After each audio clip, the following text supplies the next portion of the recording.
Evropsko unijo sestavlja 27 držav, ki sodelujejo na veliko področjih in imajo skupne cilje. Teh 27 držav ima tudi skupen denar oziroma proračun Evropske unije. Ta denar Evropska unija nameni kmetijstvu, varovanju okolja, samemu delovanju Evropske unije in povezovanju, kar pomeni, da lahko greste tudi vi na šolske izmenjave. Od kod pa sploh pride ta denar?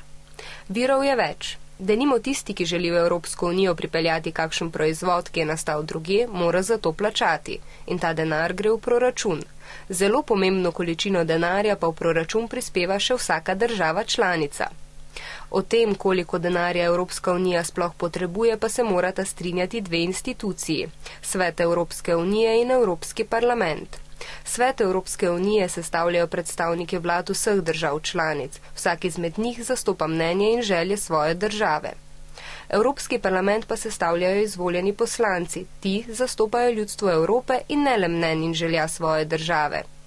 Ker se mora s predlogom proračuna strinjati veliko ljudi, je postopek odločanja o tem, koliko denarja Evropska unija sploh potrebuje, lahko zelo dolgotrajen. Torej, denar za proračun Evropske unije prihaja iz različnih virov in se porabi za različne stvari. O tem, koliko denarja Evropska unija sploh potrebuje, pa se morata strinjati Svet Evropske unije in Evropski parlament.